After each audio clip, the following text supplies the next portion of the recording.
नमस्कार दोस्तों। हिंदी साहित्य यूजीसी नेट जेआरएफ के जनवरी 2017 के वीडियो डिस्कशन में आपका स्वागत है। इस वीडियो में हम 2017 जनवरी मंथ के जो लास्ट क्वेश्चंस बचे हुए थे प्रश्न संख्या 31 से वह हम डिस्कस करेंगे। तो हम देखते हैं प्रश्न संख्या 31। निम्नलिखित वाक्य काव्य पंक्तियों को उनके कवियों के साथ सुमिलित कीजिए। सूची फर्स्ट, सूची सेकेंड। और ये दिया है, इसका आंसर हो जाएगा ए। आंसर सीधे हम बता देते हैं। हों सब कविन केर पछ लगा, ये किसकी रचना है? जायसी की। और कवित्व विवेक एक नहीं मोरे, यह तुलसीदास की रचना है। प्रभुजी हों पतितन को टीको, यह सूरदास की रचना है। अब को अजपा जपुमन मेरे, यह मलुकदास की रचना है। अब हम चलते हैं प्रश्न संख्या 32 पर। ये भी मिलाना है और ये इसका आंसर हो जाएगा बी। सीधे हम आंसर देख लेते हैं। राहुल वेल रोड कवि, इनकी रचना है। राहुल वेल रोड कवि की रचना है। खुमाड़ रासो दलपति विजय की रचना है। चंदन वाला रास ये आसगू की। और योगचर्या ये डोम्भिबा से संबंधित है। अब हम चलते हैं प्रश्न संख्या 33 पर। निम्नलिखित कवियों को उनकी काव्य कृतियों के साथ सुमेलित कीजिए। सूची फर्स्ट, सूची सेकंड। इसका भी आंसर हो जाएगा सी। आंसर हम देख लेते हैं। सिया राम शरण गुप्त, ये समझे संबंधित है किससे? मौर्य विजय से। बालकृष्ण शर्मा, ये है हो जाएगा नवीन, बालकृष्ण शर्मा नवीन। विप्लव गायन, ये आंसर इसका हो जाएगा विप्लव गायक, इससे संबंधित है। और सुभद्रा कुमारी चौहान राखी की चुनौती, इससे संबंधित है। गया प्रसाद शुक्ल सनेही, ये राष्ट्रीय तरंग, इससे संबंधित है। अब हम चलते हैं प्रश्न संख्या 34। यह हमारा कर रहा है, निम्नलिखित काव्य पंक्तियों को उनके कवियों के साथ सुमेलित कीजिए। सूची फर्स्ट दिया है, सूची सेकंड दिया है। तो इसका आंसर क्या हो जाएगा? श्रेय नहीं कुछ मेरा, मैं तो डूब गया था स्वयं शून्य में। वीणा के माध्यम से अपने को मैंने सब कुछ सौंप दिया था। यह रचना किसकी है? यह आपकी रचना है अज्ञे की। तो ये शायद ये किसी न किसी ऑप्शंस में पिछले वीडियोस में आ चुका है, तो इसलिए जो ऑप्शंस होते हैं वो बहुत इंपॉर्टेंट होते हैं, उससे मिला करके लगभग लगभग कुछ ना कुछ कहीं से क्वेश्चंस बना ही दिया जाता है। तो अब हम देखते हैं अगला ऑप्शन क्या कर रहा है। परम अभिव्यक्ति लगातार घूमती है जग में, पता नहीं जाने कहाँ वह है। यह रचना है किसकी? मुक्ति बोध की। अब हम देखते हैं थर्ड ऑप्शन। पर एक तत्व है बीज रूप स्थित, मन में साहस में स्वतंत्रता में नूतन सर्जन में। यह रचना किसकी है? धर्मवीर भारती की। अब लास्ट ऑप्शन देखते हैं। मैं उनका आदर्श जो व्यथा न खोल सकेंगे, पूछेगा जग किंतु पिता का नाम न बोल सकेंगे। ये लास्ट एक ही बचे भी हैं, ये हो जाएगी किसकी रचना? दिनकर की। तो इस प्रकार से आंसर हुआ ए। हम चलते हैं 35 पर। निम्नलिखित रचनाओं को उनके रचनाओं के साथ सुमेलित कीजिए। सूची फर्स्ट, सूची सेकंड। और हमें इसका आंसर बताना है, इसका आंसर हो जाएगा ए। फिर भी हम कुछ बताएं, जो आंसर दिया उसका मैचिंग करके भी बता देते हैं। मधुलिका रामेश्वर शुक्ल अंचल, ये इनकी रचना है। और फिर प्रभात फेरी, ये नरेंद्र शर्मा की रचना है।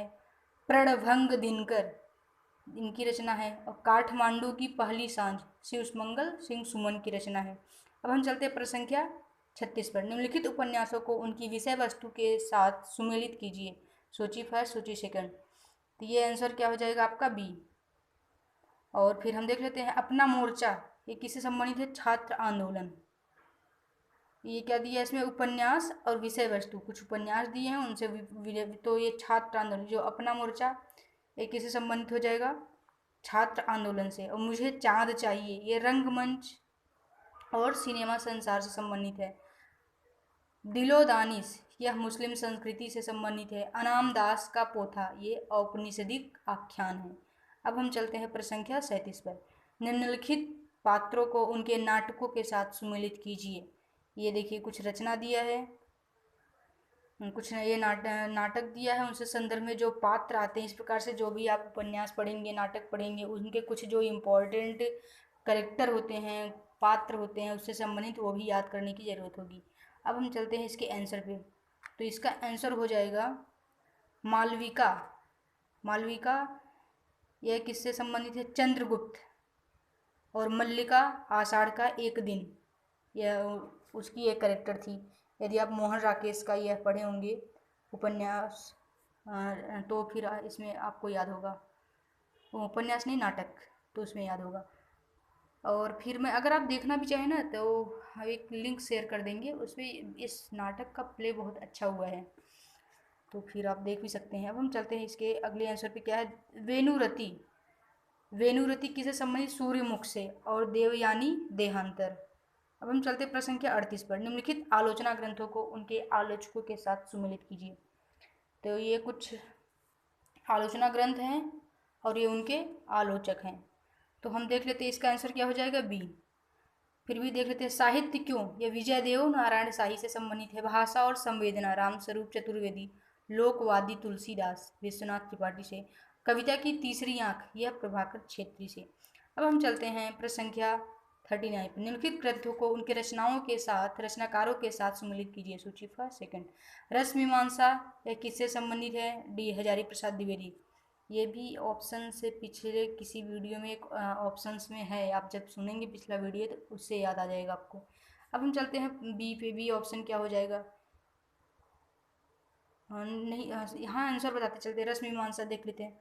39 क्या है? डी। रस मीमांसा रामचंद्र शुक्ल से संबंधित है। हिंदी साहित्य का आदिकाल हजारी प्रसाद द्विवेदी से संबंधित है। निराला की साहित्य साधना रामविलास शर्मा से संबंधित है। और आधुनिक साहित्य किसे संबंधित है? सृजन और समीक्षा नंदुलारे वाजपेयी से संबंधित है। अब हम चलते हैं प्रश्न संख्या 40 पर। निम्नलिखित पंक्तियों उक्तियों को उनके आचार्यों के साथ सुमेलित कीजिए।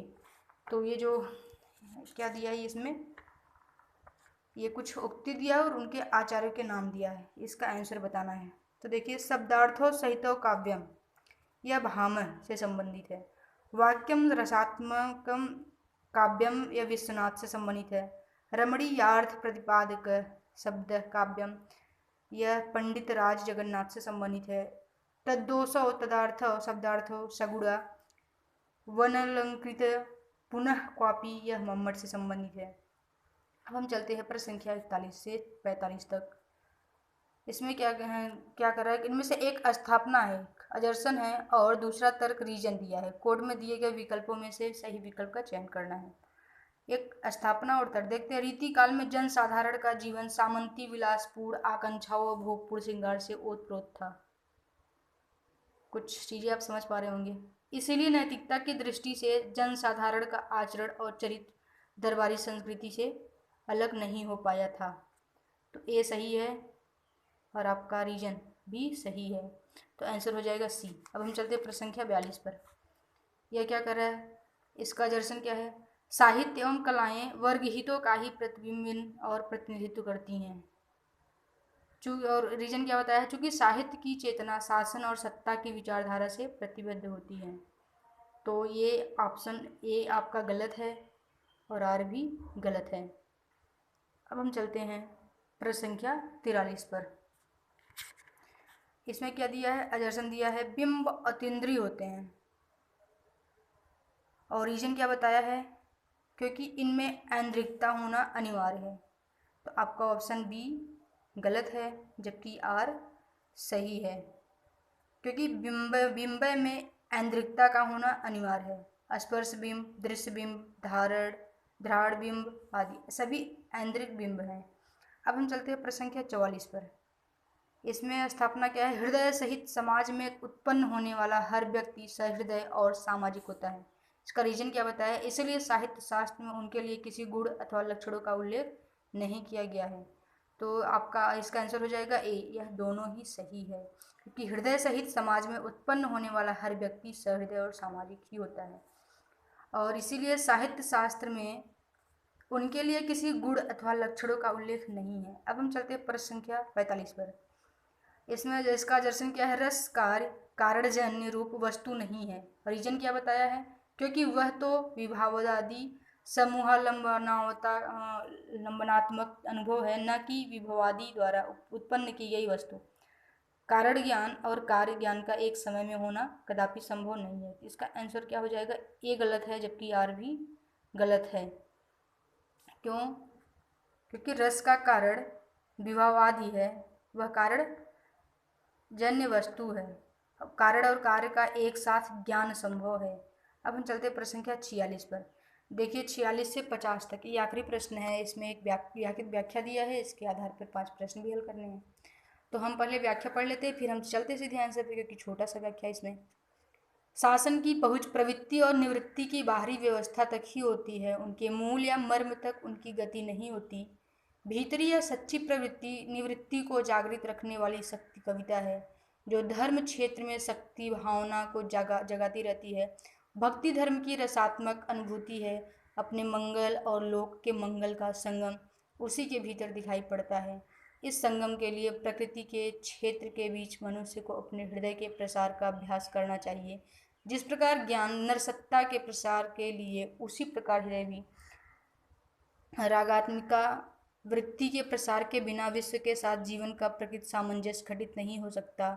जब मनुष्य के सुख और आनंद का मेल शेष प्रकृति के सुख सौंदर्य के साथ हो जाएगा, जब उसकी रक्षा का भाव तृणगुल्म वृक्षलता पशु पक्षी कीट पतंग सबकी रक्षा के भाव के साथ समन्वित हो जाएगा, तब उसके अवतार का उद्देश्य पूर्ण हो जाएगा और वह जगत का सच्चा प्रतिनिधि हो जाएगा। काव्य योग की साधना इसी भूमि पर पहुंचाने के लिए है। अब हम देख लेते हैं प्रश्न, कविता की गति कहाँ तक होती है? तो इसका आंसर हो जाएगा प्रवृत्ति और निवृत्ति की भीतरी व्यवस्था तक। 47 व्यापक मंगल भाव का संगम कहाँ दिखाई पड़ता है? भक्ति में। ये अगर व्याख्या फिर से आप अगर रिवाइज करेंगे, एक बार देखेंगे ना, इससे आपका आंसर निकल के आ जाएगा। जैसे पहला आंसर दिया है शासन की पहुंच प्रवृत्ति निवृत्ति के बाहरी व्यवस्था तक ही होती है। तो फिर अब हम देखते हैं आंसर क्या होगा 48 का, जीवन में स्वाभाविक सामंजस्य कैसे संभव है? इसका आंसर हो जाएगा ए, रागात्मिका वृत्ति के प्रसार से। अब हम चलते हैं 49 पर, मनुष्य जगत का सच्चा प्रतिनिधि कैसे बन सकता है? ये आपका हो जाएगा आंसर है, मनुष्य के मंगल और शेष प्रकृति के कल्याण भाव से। और 50, काव्य योग की साधना से आशय है लोक मंगल। तो अब हम चलते हैं, हमारा इसी तरह से ये वाला प्रश्न पूरी तरह से समाप्त हुआ 2017 का जनवरी से संबंधित। इसमें कल के स्लाइड में एक क्वेश्चन नंबर 28 छूट गया था, तो उसको हम यहाँ शामिल कर लिए हैं। आप इसके स्क्रीनशॉट भी ले सकते हैं, आप ये प्रश्न भी दे सकते हैं। कल डिस्कस तो किए थे, लेकिन स्लाइड आज दे रहे हैं आपको। ऐतिहासिक दृष्टि से निम्नलिखित पाश्चात्य साहित्य चिंतकों का पूर्वोपर अनुक्रम क्या है? तो अरस्तु है, कॉलरिज है, मैथ्यू अर्नाल्ड है, टी.एस. इलियट है।